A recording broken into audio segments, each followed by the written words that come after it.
ఆ రోజే ఎకరా 10 కోట్ల రూపాయలు అమ్మే పరిస్థితికి వచ్చింది. అక్కడి నుంచి భూమి అడిగేవాడే లేడు. ఒక ఎకరా 10 కోట్ల రూపాయలంటే చుట్టుపక్కల అన్ని భూములు మీరు లెక్కేస్తే ఈ 5 ఏళ్లలో అమరావతి ఇదే మరిగా పనులు జరుగుంటే ఇక్కడ భూములు అమ్మిన వాళ్ళు బయట భూములు కొనడం మొదలు పెడితే ఇది ఒక సైకిల్. మొత్తం హైదరాబాద్లో డబ్బులు సంపాదించి ఆదిలాబాద్లో భూములు కొంటున్నారు.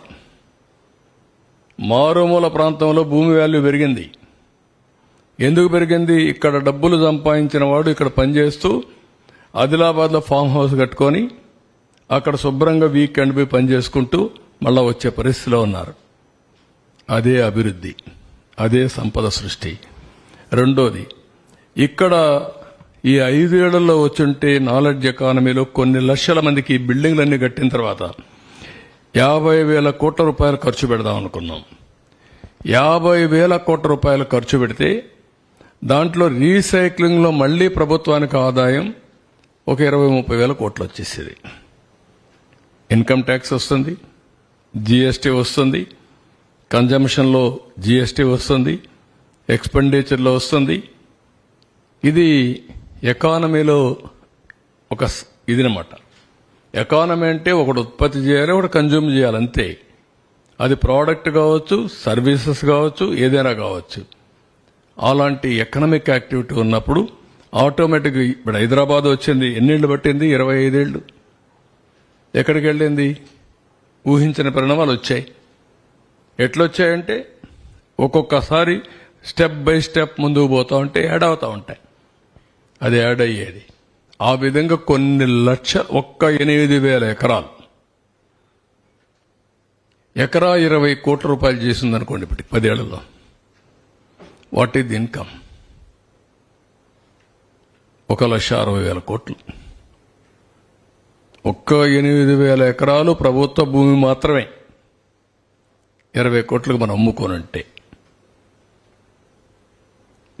ఈ విధంగా ప్రతి ఒక్కరికి వాల్యుయేషన్ పెరిగిపోతుంది, సంపద సృష్టించబడేది.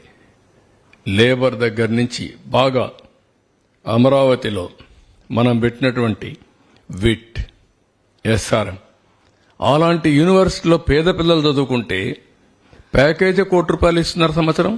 ఇంకా తెలివితేటలుంటే ఇంకా ఎక్కువ వస్తున్నాయి డబ్బులు. అదే కదా చాలాసార్లు ఎగ్జాంపుల్ చెప్పారు. అలాంటి one of the world class institutions ఇక్కడ తేవాలని, ఇండియాలో ఉండే టాప్ 10 ఇక్కడ రావాలి యూనివర్సిటీస్, టాప్ 10 కాలేజెస్ రావాలి, టాప్ 10 స్కూల్స్ రావాలి, టాప్ 10 హాస్పిటల్స్ రావాలి. దట్ ఈస్ ది స్పిరిట్ మనం తీసుకునింది. దానికి ఏమి ఇస్తున్నాం? కొంత ల్యాండ్ ఇస్తున్నాం, వాళ్ళు ఇన్వెస్ట్మెంట్ వాళ్ళే పెట్టుకుంటున్నారు. దానివల్ల ఈరోజు ఎస్ఆర్ఎం ఉంది. 20,000 మంది పిల్లలు చదువుకుంటున్నారు. దాంట్లో సగం మంది అన్ని రాష్ట్రాల నుంచి వచ్చారు. ఏమైంది? అన్ని రాష్ట్రాల నుంచి పిల్లలు వచ్చి మన పిల్లలు చదివే కొందికి ఇంటిగ్రేషన్.